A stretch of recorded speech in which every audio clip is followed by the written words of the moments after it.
Hi guys and welcome back to your own channel Deepak Yadav Education. Welcome to the daily Hindu news and editorial analysis of 5th of January 2021. तो आज है तारीख 5 जनवरी 2021 और है Tuesday.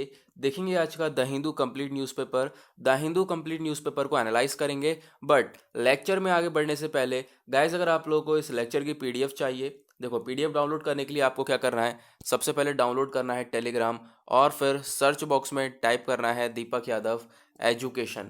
As you can see guys आप लोग को ये चैनल मिल जाएगा, बिल्कुल सिंपल है, आपको इस पर क्लिक करना है और जैसे ही आप क्लिक करोगे आपके सामने ज्वाइन नाउ का ऑप्शन आएगा नीचे की साइड, तो उस पर आपको क्लिक करके इस चैनल से ज्वाइन कर लेना है। देखो ज्वाइन करने से क्या फ़ायदा होगा, सबसे पहले तो आपको यहाँ पे द हिंदू न्यूज़पेपर मिलता है डेली, आप यहाँ से डाउनलोड कर सकते हो फ्री में।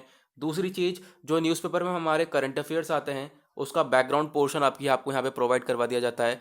तीसरी चीज़, जो एक और वीडियो हमारे चैनल पर अपलोड होती है उसकी भी पीडीएफ आपको मिल जाती है डेली करंट अफेयर की। तो बहुत सारी चीज़ें आपको इस टेलीग्राम पर मिल जाएंगी, तो आप इसको ज्वाइन कर सकते हो सिंपली। देखो अगर आप लोगों को इस तरीके से नहीं मिलता है चैनल बाय चांस, तो नीचे डिस्क्रिप्शन बॉक्स में इसका लिंक दिया हुआ है, टेलीग्राम लिंक के नाम से एक लिंक प्रोवाइड है। जैसे ही आप उस पर दबाओगे, उस पर क्लिक करोगे, ये चैनल ओपन हो जाएगा अपने आप और ज्वाइन कर सकते हो आप इसे।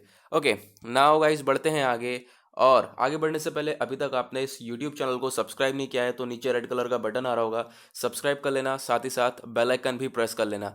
देखो अगर आप बेल आइकन प्रेस नहीं करते हो तो आपके पास कोई नोटिफिकेशन नहीं पहुंचेगी, तो इस चैनल को सब्सक्राइब करके बेल आइकन ज़रूर प्रेस कर लेना। नाउ देखो हमने कल क्या पूछा था, कल एक मैप बेस्ड क्वेश्चन पूछा था स्कॉटलैंड को, ठीक है, स्कॉटलैंड देखा था। नाउ आज हमारा दूसरा क्वेश्चन है, लेकिन उससे पहले हम लोग देखने वाले हैं, आज के क्वेश्चन में बढ़ने से पहले हम लोग क्या करेंगे, कल के क्वेश्चन को स्कॉटलैंड को एक बार देखेंगे हम लोग। तो सबसे पहले हम लोग चलेंगे अपने मैप के ऊपर और यहाँ पे आप लोगों को देखने को मिलेगा ये है हमारा प्यारा भारत, और इसके कंपैरिजन में स्कॉटलैंड कहाँ पर है, तो हम थोड़ा सा इधर आएंगे, ठीक है, वेस्ट साइड में चलेंगे, फिर ऊपर की साइड आओगे आप लोग, ये देखने को मिलेगा यहाँ पर है ये स्कॉटलैंड, ठीक है। कल आपसे एक क्वेश्चन पूछा गया था। इधर आप लोग को नॉर्थ सी देखने को मिलेगा, नीचे यूनाइटेड किंगडम इसे टच करता है, इधर आयरलैंड देखने को मिलेगा, ठीक है। यहाँ पे एक आइलैंड है, आइल ऑफ मैन, तो यहाँ पे आप इसको ये भी याद रख सकते हो, ठीक है। तो दो तीन चीज़ें हैं जो कि बहुत बहुत इंपॉर्टेंट है, तो आप यहाँ पर इस तरीके से अपना ध्यान रखना और इन चीज़ों को आप नोट डाउन करके रख सकते हो। तो हमने यहाँ पे स्कॉटलैंड को देखा। नाउ जो आज का क्वेश्चन है आपका, आज का क्वेश्चन कुछ और है, तो उसको चलो मैं बताता हूँ। नाउ आज आपको मैप में जाकर देखना है जॉर्जिया को, ठीक है, आज आपको मैप में जाकर देखना है जॉर्जिया, ठीक है। यहाँ पे आप सबको सही से स्पेलिंग नहीं दिख रही होगी, अब आप नज़र आएगी जॉर्जिया, सही से देखना। और उसके बाद इससे कौन कौन सी कंट्रीज बाउंड्री शेयर करती हैं उन सभी का नाम नीचे कमेंट सेक्शन में बताना। और अगर आप लोगों को नहीं मालूम है तो एक बार जाकर मैप में देखो, अच्छे से क्लैरिटी आ जाएगी, देन उसके बाद यहाँ पे कमेंट में टाइप करना, जिससे आप लंबे समय तक याद रख पाओगे, है ना। और कल हम इसको भी डिस्कस कर लेंगे, ठीक है। मैंने सोचा कि हम रिवीजन करते हुए चलें, स्कॉटलैंड हमने देखा था तो कल देखते हैं कि क्या एग्जैक्ट लोकेशन है उसकी। ओके, नाउ पेज नंबर 1 पे आते हैं। पेज नंबर 1 पे यहाँ पे सबसे पहला आर्टिकल आता है ये वाला। नाउ इस आर्टिकल में बताया गया फार्मर टॉक्स को लेकर। देखो मैंने पहले ही बताया था आपको कि 4 जनवरी को बातचीत होने वाली है हमारे फार्मर्स के बीच में और सेंटर के बीच में। देखो बातचीत हो गई, ये 7th राउंड टॉक था, यानी 7वीं बार बातचीत हुई आपस में, लेकिन इसका भी सॉल्यूशन कुछ नहीं निकला, स्टेलमेट रहने वाला है, ठीक है। With the farm unions and in stalemate, यहाँ पे इसका भी हम लोग कोई सॉल्यूशन नहीं निकाल पाए। और सॉल्यूशन तो निकला नहीं, लेकिन एक दूसरी मीटिंग ज़रूर फिक्स हो गई। तो जो नेक्स्ट राउंड टॉक होने वाला है वो है 8 जनवरी को, जो ये 4 जनवरी को यानी कल के दिन हुआ है उसमें कोई सॉल्यूशन नहीं निकला। अब आपको मालूम है किस चीज़ का सॉल्यूशन हम बात कर रहे हैं यहाँ पर, क्योंकि एक प्रॉब्लम क्रिएट हो चुकी है। वो क्या है, फार्मर्स प्रोटेस्ट चल रहा है दिल्ली में, आप लोगों को मालूम होगा, है ना। क्यों, क्योंकि सेंटर ने 3 फार्म बिल्स को पास किया था, उन फार्म बिल्स के अगेंस्ट हमारे फार्मर्स प्रोटेस्ट कर रहे हैं। फार्मर्स की मांग है कि उन बिल्स को पूरी तरह से हटा दिया जाए, पूरी तरह से रिपील कर दिया जाए। नाउ तो ये जो 7th राउंड टॉक है बिटवीन जो यूनियन मिनिस्टर और प्रोटेस्टिंग फार्मर यूनियंस के बीच में, जो ये 7वीं बार बातचीत हुई है मंडे में, ये पूरी तरह से फेल हो चुका है, क्योंकि यहाँ पे कोई भी एक छोटा सा सॉल्यूशन भी नहीं निकल कर आया। आपस में इन लोगों ने बातचीत तो करी लेकिन कोई सॉल्यूशन नहीं निकल कर आया। तो नाउ नेक्स्ट मीटिंग फिक्स हो चुकी है 8 जनवरी को, नेक्स्ट देखेंगे क्या होगा। ओके, ना उसके बाद नेक्स्ट आर्टिकल हमारा आर्टिकल नंबर 2 आज का ये वाला, और यहाँ पर बात करी गई है बिगेस्ट कोविड-19 वैक्सीनेशन प्रोग्राम स्टार्ट होने वाला है इंडिया में, हमारे पीएम के द्वारा बताया गया। नाउ हमारे जो प्राइम मिनिस्टर है नरेंद्र मोदी, इन्होंने बोला कि भाई एक सबसे बड़ा कोविड-19 का वैक्सीनेशन प्रोग्राम स्टार्ट होने वाला है। वैक्सीनेशन हम लोग स्टार्ट करने वाले हैं, वैक्सीन देना स्टार्ट करने वाले हैं। क्यों? क्योंकि अभी हाल ही में ही डीसीजीआई ने 2 वैक्सीन का अप्रूवल दिया इमरजेंसी यूज़ में। और वो 2 वैक्सीन कौन-कौन सी हैं? एक तो है कोविशील्ड और दूसरी वैक्सीन है कोवैक्सीन, ठीक है? तो इन 2 वैक्सीन का अप्रूवल मिल चुका है। नाउ अब इसका हम लोग वैक्सीनेशन स्टार्ट करेंगे जल्द से जल्द। तो वर्ल्ड का बिगेस्ट इंकॉकुलेशन ड्राइव अगेंस्ट कोविड-19, यानी पूरी दुनिया में जो सबसे बड़ा अब यहाँ पे वैक्सीनेशन प्रोग्राम देखने को मिलेगा, वो हमारी कंट्री में देखने को मिलेगा जल्द ही। ओके, ऐसा हमारे प्राइम मिनिस्टर के द्वारा बोला गया। और दूसरी चीज़, प्राइम मिनिस्टर ने बहुत तारीफ करी, बहुत आप कह सकते हो प्रेज़ करा हमारे साइंटिस्ट्स को, ठीक है? साइंटिस्ट, टेक्नीशियंस, क्योंकि इनकी वजह से ये चीज़ पॉसिबल हो पाई है। तो इन लोगों को बहुत ज़्यादा यहाँ पे प्रेज़ करा, इन लोगों की बहुत तारीफ़ करी है, बहुत यहाँ पे इनको शाबाशी दी है इस काम के लिए, ठीक है? बहुत ज़्यादा इन्होंने बोला प्राउड है कंट्री इन लोगों के लिए, क्योंकि इनकी वजह से यहाँ पर ये 2 वैक्सीन्स को डेवलप कर पाए हैं। नाउ अब जल्द से जल्द हम लोग वैक्सीनेशन प्रोग्राम भी स्टार्ट करने वाले हैं। ओके, नाउ उसके बाद आते हैं नेक्स्ट आर्टिकल की तरफ। देखो इसी पेज पे सेम पेज पे एक थर्ड आर्टिकल भी है। यहाँ पर बैग पॉलिसी आ चुकी है और वो स्कूल बैग पॉलिसी 2020 क्या बोलती है, यहाँ पे हम डिस्कस करने वाले हैं। तो जो डीओई है, DOE stands for directorate of education. तो इन्होंने यहाँ पे टीचर्स से बोला कि भाई चेक करा जाए जो स्कूल बैग का वेट है, उन सबको अच्छी तरीके से चेक करा जाए। और यहाँ पे स्कूल बैग पॉलिसी 2020 लेकर आ चुके हैं। नाउ ये जो स्कूल बैग पॉलिसी 2020 है, ये क्या बोलती है? सबसे पहले तो इसको रिलीज़ करा है किसने? एनसीईआरटी ने, national council of educational research and training ने इस पॉलिसी को रिलीज़ करा। और इस पॉलिसी के अंदर बहुत सारी चीज़ें बताई गई, जैसे कि जो छोटा सा बच्चा है ना, या फिर बच्चे हैं स्कूल वाले, तो उनके बैग जो है उनका ज़्यादा वजन नहीं रहना चाहिए, ठीक है? उनके बैग में वजन एक आप कह सकते हो एक मतलब जितना होना चाहिए जिस हिसाब से उतना ही होना चाहिए, क्योंकि ना तो हम लोग देखते हैं बच्चों के बैग बहुत ज़्यादा भरे रहते हैं, पूरा पूरा टाइम टेबल वो लोग ले जाते हैं, तो उस तरीके से नहीं होना चाहिए। तो यहाँ पे वेट फिक्स कर दिया गया है।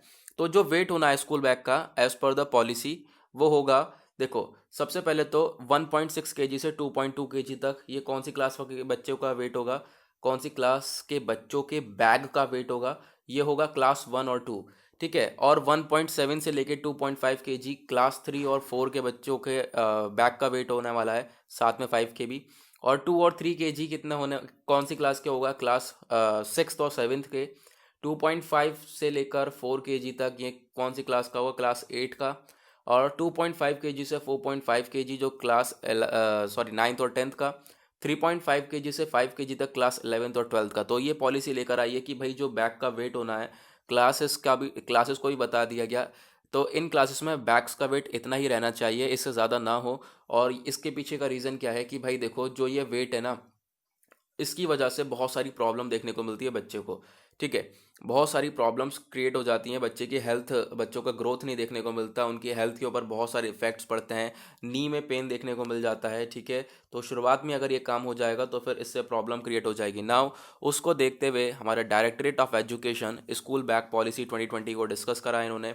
और साथ ही साथ यहाँ पर एक ड्रिंकिंग वाटर फैसिलिटी भी देखने को मिली, यानी कि बच्चे पानी की बोतल ना लेकर जाएं, ठीक है? यहाँ पे आप देख सकते हो पिक्चर में कितने भारी भारी बैग हैं इन दोनों छोटे छोटे बच्चों के, ठीक है? तो क्या है यहाँ पर ड्रिंकिंग वाटर फैसिलिटी पे थे हम लोग। यहाँ पर क्या है कि बच्चा जो है पानी की बोतल भी ना ले जाए, इससे भी थोड़ा सा वेट है वो रिड्यूस हो जाएगा, कम हो जाएगा।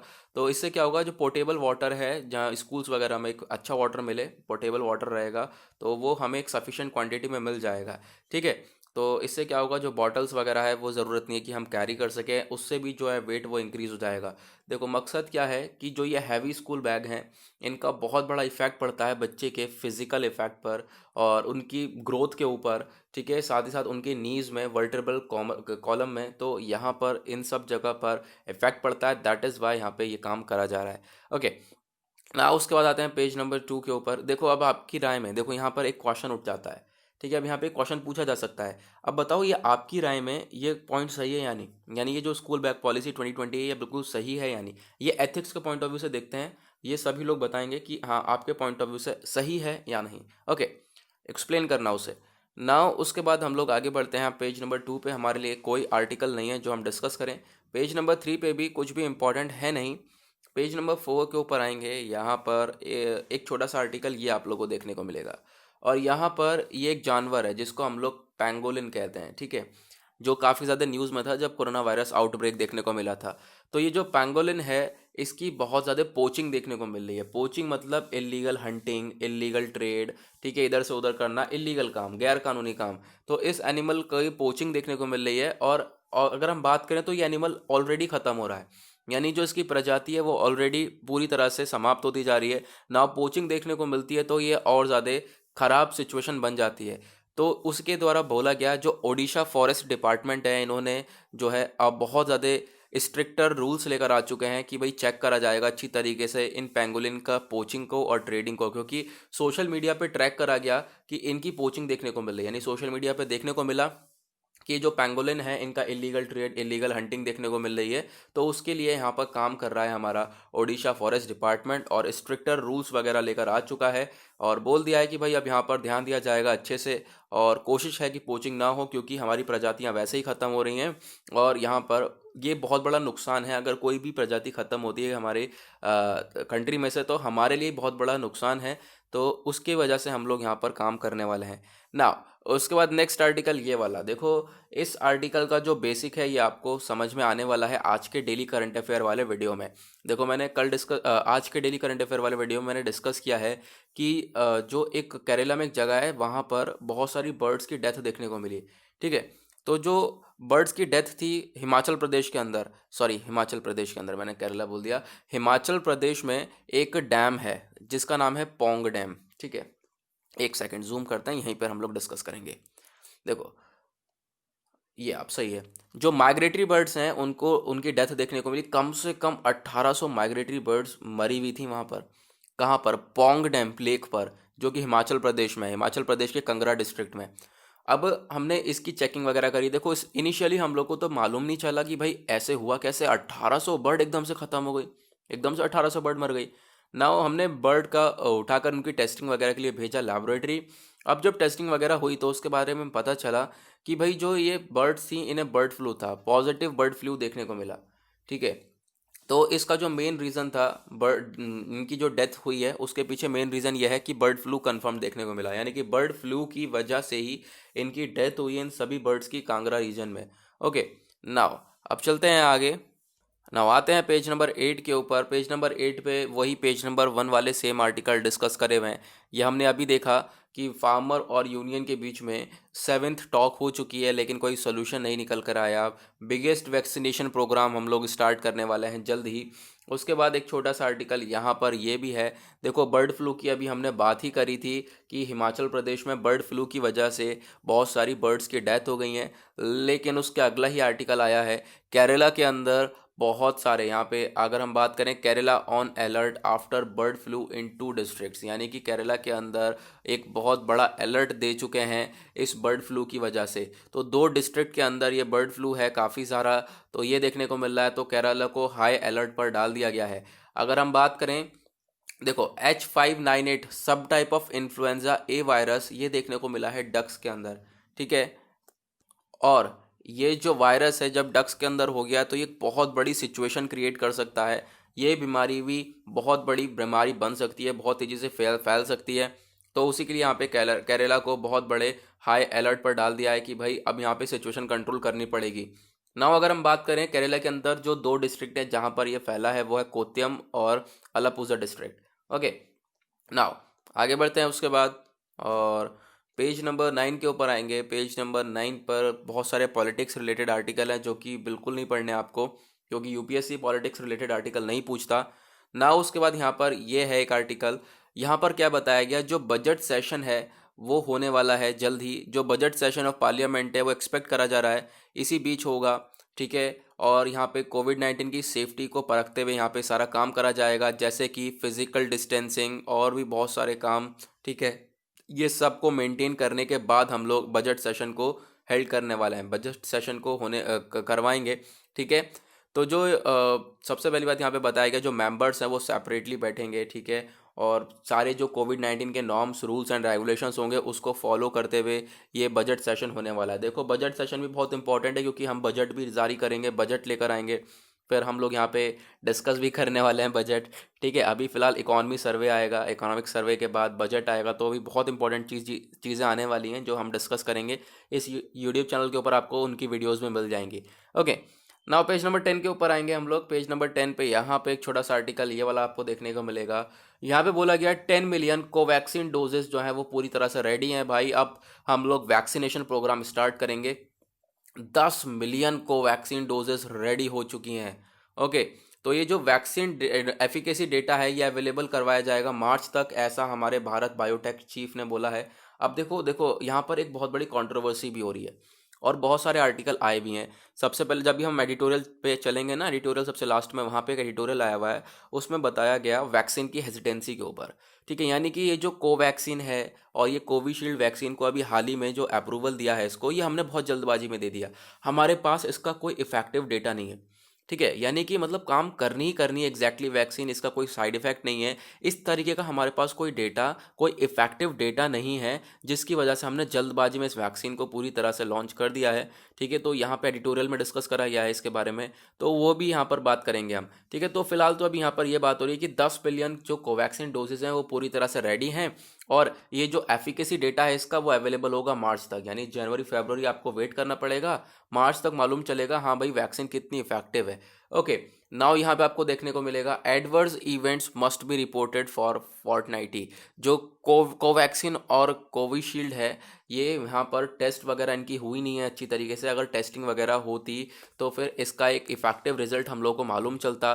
तो वही बताया जा रहा है, ये दो जो वैक्सीन हमने जल्दीबाजी में अप्रूव कर दी है, इसको डीसीजीआई ने अप्रूवल दे दिया है, ये बहुत जल्दबाजी में किया है। ठीक है, इसका कोई इफेक्टिव डेटा अभी हम लोग को मिला नहीं है। उसके बाद नेक्स्ट आर्टिकल यहाँ पे आप लोगों को देखने को मिलेगा। नेक्स्ट आर्टिकल आता है जयशंकर प्रसाद, हमारे जो आपको पता होगा एक्सटर्नल अफेयर मिनिस्टर, तो ये श्रीलंका में जाकर आज विजिट करने वाले हैं। श्रीलंका जाएंगे आज। अगर श्रीलंका जाएंगे तो आपस में इनके बहुत सारी बातचीत होने वाली है श्रीलंका और इंडिया के बीच में। नाउ देखो इसके पीछे हम अपना एक बहुत बड़ा फ़ायदा देख रहे हैं। क्या फ़ायदा है?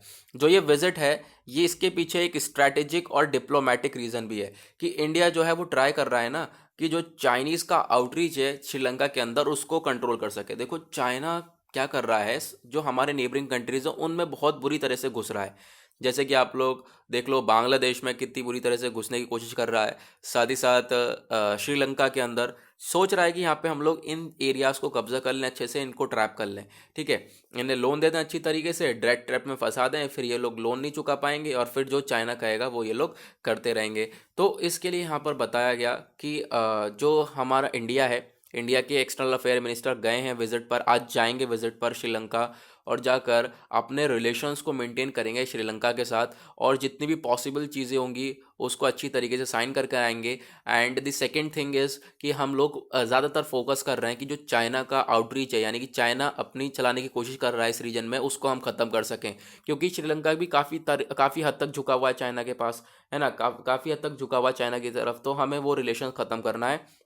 क्योंकि देखो अगर चाइना पूरी तरह से हमारे आपसी नेबरिंग कंट्रीज़ में, पड़ोसी देशों में अच्छी तरीके से बस जाता है तो फिर वो हमारे लिए खतरे की घंटी है ना। ना उसके बाद नेक्स्ट आर्टिकल यहाँ पे देखने को मिलेगा India aimed at reformed multilateralism. तो इंडिया का एम है कि भाई मल्टीलैटरलिज्म को लेकर काम करना। यहाँ पर देखने को मिलेगा कि जो इंडिया के परमानेंट रिप्रेजेंटेटिव हैं, ये परमानेंट रिप्रेजेंटेटिव कौन है? जो देखो यूनाइटेड नेशन के अंदर इंडिया का हमेशा एक रिप्रेजेंटेटिव होना चाहिए। कौन रिप्रेजेंट करेगा यूएन के अंदर? तो वो है टीएस त्रिमूर्ति। ठीक है, टीएस तिरुमूर्ति।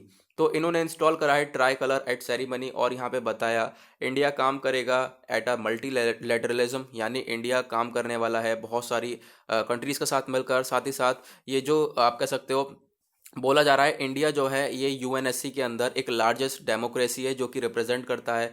और साथ ही साथ इंडिया का एक स्ट्रॉन्ग कमिटमेंट है, वो क्या?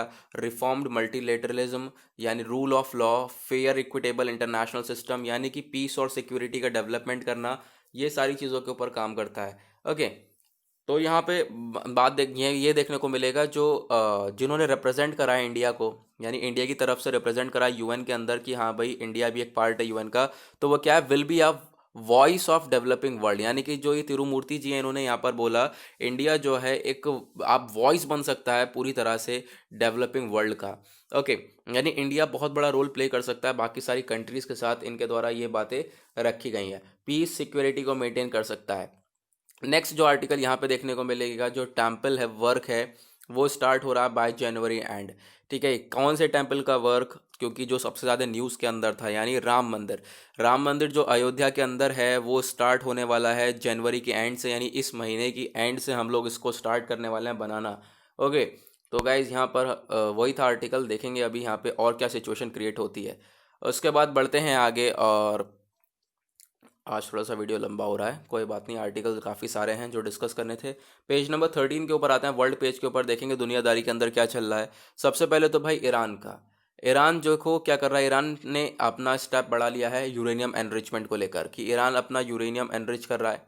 ठीक है, यूरेनियम क्या होता है आप लोगों को मालूम होगा, दुनिया का सबसे महंगा यहाँ पे आप कह सकते हो ये पदार्थ है यूरेनियम। और ये जो यूरेनियम है इससे एटॉमिक बम वगैरह भी बनाए जाते हैं। ठीक है, तो ईरान के अंदर बहुत ज़्यादा देखने को मिलता है, तो ईरान ने शुरू कर दिया इसका एनरिचमेंट।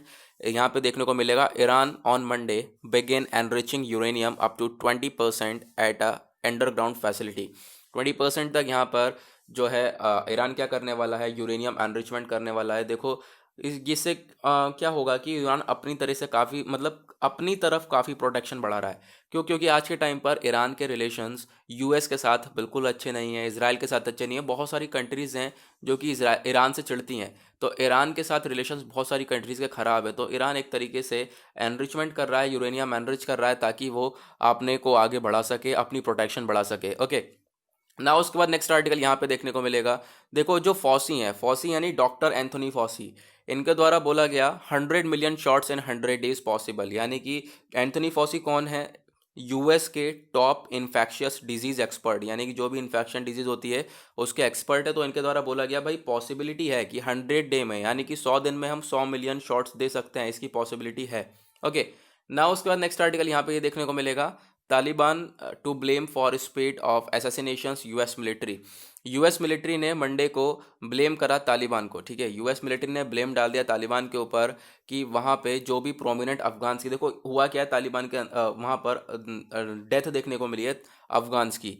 तो यूएस मिलिट्री ने बोला मंडे में, ब्लेम कर दिया तालिबान को कि भाई तालिबान ने ये काम किया है, इन अफगान की जो डेथ हुई है वो तालिबान ने करी है। ठीक है, और ऐसा पहली बार हुआ है कि जो वॉशिंगटन है उसने डायरेक्टली एक्यूज़ करा हो किसी ग्रुप ऑफ किलिंग्स को, यानी तालिबान को। इस तरीके से कोई मतलब अभी तक यूएस करता नहीं था, किसी भी एक ग्रुप को ऐसे एक्यूज़ करता हो।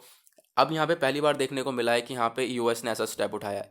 ना उसके बाद इंपॉर्टेंट आर्टिकल ये भी है एक, क्या है, चाइना, चाइना ने जैकमा को गायब कर दिया है भाई। जो जैकमा है कौन है, अलीबाबा के फाउंडर, अलीबाबा के फाउंडर जैकमा जो है ये मिसिंग है, और यहाँ पे चाइना ने गायब कर रखा है। तो हमें नहीं मालूम कहाँ पर है, ये ऑब्वियसली काम जी जिनपिंग का ही है, तो गायब कर रखा है इन्हें अभी फ़िलहाल हम लोगों को मालूम नहीं है इनके बारे में कोई भी इन्फॉर्मेशन। ओके, ना उसके बाद पेज नंबर 14 के ऊपर बिजनेस सेक्टर पे देखेंगे, इकॉनमी रिलेटेड न्यूज़। देखो जो ये मैन्युफैक्चरिंग सेक्टर एक्टिविटी है ये काफ़ी मजबूत रही हमारे दिसंबर के टाइम पर, यानी कि दिसंबर में मैन्युफैक्चरिंग सेक्टर बहुत अच्छी तरीके से ग्रो हुआ है।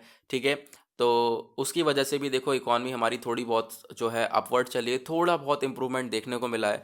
तो मैन्युफैक्चरिंग सेक्टर हमारा ग्रो तो हुआ है, लेकिन हमें आगे भी काम करना पड़ेगा। देखो होगा क्या, ज़्यादा मैन्युफैक्चरिंग होगी, ज़्यादा प्रोडक्शन होगा, हम लोग एक्सपोर्ट भी ज़्यादा करेंगे, एक्सपोर्ट ज़्यादा करेंगे, इनकम ज़्यादा आएगी, इनकम ज़्यादा आएगी, जीडीपी ग्रो होगी।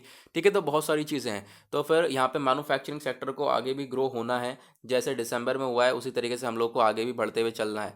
ठीक है, और उसके बाद नेक्स्ट आर्टिकल यहाँ पे देखने को मिलेगा। देखो वियतनाम ने स्टार्ट कर दिया है इंडिया से चावल खरीदना। इंडिया वियतनाम ने पहली बार, मतलब अगर हम बात करें 10 साल में, ठीक है, 10 साल में और बहुत टाइम बाद जो है इंडिया से चावल खरीदा है। तो उसी के बारे में बताया गया है, इतने टाइम बाद इंडिया से जो है वियतनाम ने ये चावल खरीदा है। इनफैक्ट जो वियतनाम है वर्ल्ड का तीसरा बिगेस्ट एक्सपोर्टर है राइस का, यानी कि सबसे बड़ा एक्सपोर्टर, यानी वियतनाम में बहुत ज़्यादा राइस होता है, चावल होता है, तभी तो एक्सपोर्ट करता है। इनफैक्ट उतना होने के बाद भी इसने जो है खरीदा है इंडिया के राइस को, तो उसी के बारे में यहाँ पर बताया गया। नाउ चलते हैं एडिटोरियल के ऊपर, एक दो एडिटोरियल हैं जो कि हम लोग डिस्कस करने वाले हैं, तो देखेंगे। सबसे पहले आते हैं पेज नंबर 6 के ऊपर। यहाँ पे एक एडिटोरियल देखने को मिलेगा ब्लैक एंड ग्रे। देखो पाकिस्तान ने क्या करा, पाकिस्तान ने एक एक्शन उठाया अगेंस्ट टेररिस्ट। इन्होंने क्या करा, पाकिस्तान ने जो एलईटी ऑपरेशन है, और इसके एलईटी का आप कह सकते हो जो मेन पर्सन कौन, जाकिर और रहमान लखवी, इसको अरेस्ट कर लिया। ठीक है, इसका मुंबई अटैक में बहुत बड़ा हाथ था, तो इसको अरेस्ट कर लिया पाकिस्तान ने। और अरेस्ट कब करा, जब एफएटीएफ की मीटिंग आ रही है, फाइनेंशियल एक्शन टास्क फोर्स की मीटिंग आ रही है। देखो एफएटीएफ बहुत इंपॉर्टेंट बॉडी है। जो ये एफएटीएफ है ना, ये दो लिस्ट मेंटेन करके चलती है, एक ब्लैक लिस्ट और ग्रे लिस्ट। आज के टाइम पे पाकिस्तान ग्रे लिस्ट में यानी वार्निंग लिस्ट में। देखो एफएटीएफ क्यों डालती है लिस्ट में, क्योंकि वहां पे टेररिज्म फाइनेंसिंग देखने को मिलती है, टेररिस्ट से रिलेटेड बहुत सारे वर्क देखने को मिलता है ना। जो भी टेररिस्ट फाइनेंसिंग देखने को मिलेगी या मनी लॉन्ड्रिंग के केसेस देखने को मिलेंगे, तो उसके लिए एफएटीएफ काम करता है, एफएटीएफ उसके लिए स्टेप उठाता है। तो किसी भी कंट्री के अंदर ये चीज़ें देखने को मिलेंगी, तो उन कंट्री को उठाकर ब्लैक या ग्रे लिस्ट में डाल देता है। ब्लैक लिस्ट में डाल देगा तो काफ़ी सारी प्रॉब्लम क्रिएट हो जाएंगी किसी भी कंट्री के लिए। ग्रे लिस्ट में डालेगा तो मतलब एक वार्निंग लिस्ट है कि आगे से ऐसा मत करना बेटे। तो फिर उसके लिए यहाँ पे देखने को मिलेगा पाकिस्तान अभी ग्रे लिस्ट के अंदर है। और पाकिस्तान ने ये सोचकर गिरफ्तार कर दिया किसे, जाकिर उर रहमान लखवी को, कि भाई मीटिंग आ रही है कहीं हमें ब्लैक लिस्ट में न डाल दिया जाए। ठीक है, तो फिर उसी के डर के मारे यहाँ पर पाकिस्तान ने ये स्टेप उठाया है, तो इसको यहाँ पे देखते हैं। ओके ना, उसके बाद सेकेंड आर्टिकल जो कि हमें डिस्कस करना है, यहाँ पे कुछ है नहीं इस आर्टिकल के अंदर। देखो है क्या, यहाँ पे बताया जा रहा है गिग्स। देखो quality gigs a solution to urban unemployment. इसमें बहुत सारी फालतू बातें लिखी हैं, बहुत सारी फालतू बातें जो कि बिल्कुल नहीं पढ़नी। देखो है क्या कि क्वालिटी गिग, देखो जो गिग वर्कर्स होते हैं, सबसे बड़ी बात यहाँ पे गिग वर्कर्स की करी जा रही है। सबसे पहले यहाँ पे दो चीज़ आपको जाननी है, गिग वर्कर्स क्या होते हैं और दूसरा गिग इकॉनमी क्या होती है। तो चलो मैं यहाँ पर बताता हूँ आपको, टेलीग्राम पे आपको देखने को मिलेगा। गिग वर्कर क्या होते हैं, एक इंडिपेंडेंट कॉन्ट्रैक्टर्स होते हैं, ऑनलाइन प्लेटफॉर्म वर्कर्स होते हैं। देखो जो ऑनलाइन वगैरह काम करते हैं, फर्म में काम करते हैं, या फिर डिलीवरी मैन हो गए, अपना उन्होंने रेडी लगा ली, ठीक है, अपनी सब्जी का रेडी लगा ली, अपना साइड में फुटपाथ पे सब्जी लगा ली, या किसी ने टेलर की दुकान खोल ली, तो वो सब हमारे कौन है, वो गिग वर्कर्स हैं। ठीक है, टेम्पररी वर्कर्स है भाई, इनका काम कभी भी बंद हो सकता है, तो उनको हम लोग कहते हैं गिग वर्कर्स। ऐसे ही हमारी होती है गिग इकॉनमी। गिग इकॉनमी होती है एक फ्री मार्केट सिस्टम, जिसमें जो टेम्पररी पोजीशंस हैं वो कॉमन होती हैं, यानी कि जो ये हमारे पर्सन हैं, सबसे ज़्यादा जब इनकी बढ़ोतरी देखने को मिलेगी तो हमारी गिग इकॉनमी कहलाएगी, जहाँ पर जो है बहुत जो जॉब्स हैं वो बहुत ज़्यादा टेम्पररी रहती हैं, यानी कि उनका कोई पक्का नहीं कि जॉब कब तक है वो। तो ये जो क्वालिटी गिग है, इसमें बात करा जा रहा है quality gig a solution to urban employment. ये जो देखो होता क्या है कि जो गिग वर्कर्स हैं, इनकी जॉब का कुछ नहीं मालूम होता, कभी भी ख़त्म हो जाती है इनकी जॉब। तो इनकी जॉब को लंबे समय तक रखने के लिए एक सॉल्यूशन है अर्बन अनएम्प्लॉयमेंट के लिए, यानी जो भी यहाँ पे शहर में क्या होता है, बेरोज़गारी देखने को मिलती है, उसके लिए यहाँ पर एक सॉल्यूशन लेकर आ चुके हैं। वो सॉल्यूशन क्या है मैं आपको बताता हूँ। एक छोटा सा पॉइंट है यहाँ पर, मैं आपको ऐसे ही बता देता हूँ कि गवर्नमेंट जो है हमारी सरकार, अगर सरकार हमारी सपोर्ट करेगी, जितने भी हमारे छोटे मोटे प्लेटफॉर्म्स है जहाँ पे गिग वर्कर काम करते हैं, तो चीज़ें ग्रो हो जाएंगी, बस और कुछ नहीं है। यहाँ पे जो इंपॉर्टेंट चीज़ थी वो थी गिग वर्कर्स और गिग इकोनॉमी क्या होती है। तो ये जो छोटे मोटे वर्कर्स हैं आज के टाइम पर ये टेम्पररी हैं, इनको काफ़ी प्रॉब्लम क्रिएट होती है।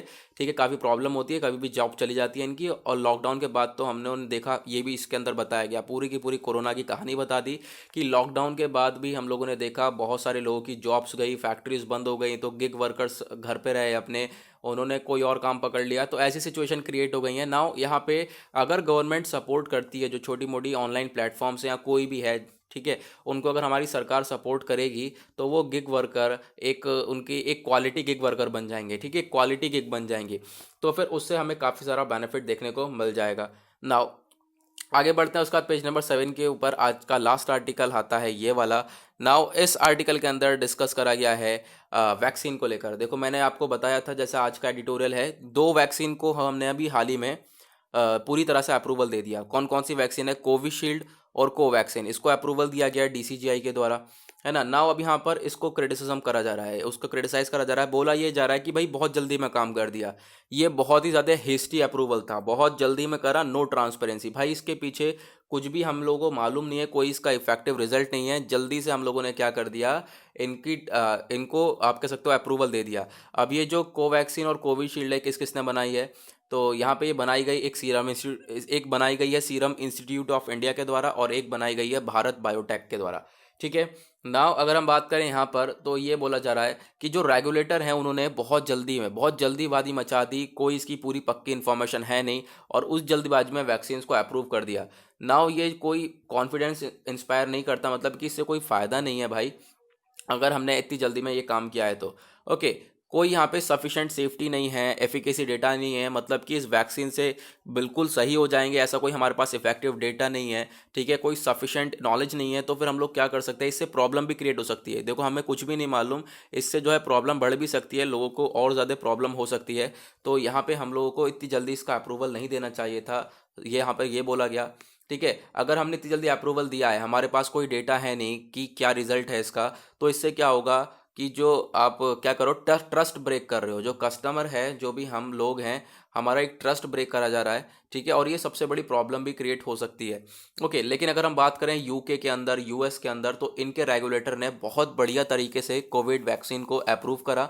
ठीक है, बोला गया जो फाइजर है, मॉडर्ना, फाइजर और मॉडर्ना, इनको बहुत अच्छी तरीके से जो है पूरी तरह से अप्रूव करके इफेक्टिव डेटा लाया गया था, लेकिन इंडिया के अंदर ऐसा काम नहीं करा गया। ओके, तो यहाँ पे आपको देखने को मिलेगा कोविशील्ड का नो इफेक्टिव डेटा, यानी कि जो भी वैक्सीन हमने अभी अप्रूव करी हैं, कोविशील्ड और कोवैक्सीन, इनका कोई भी अच्छी तरीके से हमारे पास इफेक्टिव डेटा नहीं है। बार बार वही बात यहाँ पे बोली गई। जैसे कि इसका ट्रायल करा गया 1600 पार्टिसिपेंट्स के ऊपर, तो 1600 लोगों के ऊपर तो जो ट्रायल करा गया, लेकिन सिर्फ और सिर्फ उनकी इम्यूनोजेनिसिटी के ऊपर। ठीक है, सिर्फ उनके इम्यून सिस्टम के ऊपर देखने को मिला, और यहाँ पे वो भी सिर्फ 1200, 1600 के अंदर में जो 1200 पार्टिसिपेंट्स हैं उनको टेस्ट करा गया है, इम्यून उनको टेस्ट करा गया सेफ्टी के ऊपर, और जो बाकी 400 इंडिविजुअल हैं उनकी इम्यूनिटी के ऊपर चेकअप करा गया है। मतलब कि टेस्टिंग भी अच्छी तरीके से करी नहीं गई है, और जो है इसको वैक्सीन को अप्रूव कर दिया गया है। ओके, यहाँ पे ये बताया गया, और एट द लास्ट यहाँ पे अगर हम बात करें, तो देखो होता क्या है यहाँ पे, जिस तरीके से हमने इस कोवैक्सीन को अप्रूव करा है, कोविशील्ड को अप्रूव करा है, उस तरीके से चाइनीज़ ने अपने वैक्सीन को अप्रूव करा था, और वो वैक्सीन फेज 3 ट्रायल से पहले अप्रूव कर दी गई थी, और वैक्सीन वो ख़राब थी। ठीक है, वो इफेक्टिव वैक्सीन नहीं थी, उनका कोई रिजल्ट नहीं था। तो इस तरीके से कहीं सिचुएशन ना क्रिएट हो जाए, यहाँ पर इनके द्वारा बोला गया कि जो भाई वैक्सीन है उनके ऊपर पहले अच्छी तरीके से हम लोग टेस्टिंग कर लें, रिजल्ट देख लें, इफेक्टिवनेस देख लें, देन उसके बाद ही हम लोग अगर कोई स्टेप उठाते हैं तो वो ज़्यादा बेटर है। अगर हम लोगों को कुछ मालूम नहीं है इसके बारे में, अगर हम लोग ऐसे ही यहाँ पे अप्रूवल दे दें, तो वो खतरनाक भी बन सकती है। ओके गाइस, तो इसी के साथ होता है आज का हमारा डेली न्यूज़पेपर एनालिसिस कंप्लीट, और आज के लिए बस इतना ही। अभी तक आपने चैनल को सब्सक्राइब नहीं किया है तो नीचे रेड कलर का बटन आ रहा होगा, सब्सक्राइब कर लें, बेल आइकन प्रेस कर लें। तो मिलेंगे आप लोगों से नेक्स्ट वीडियो में। आज के लिए bye bye, have a nice day.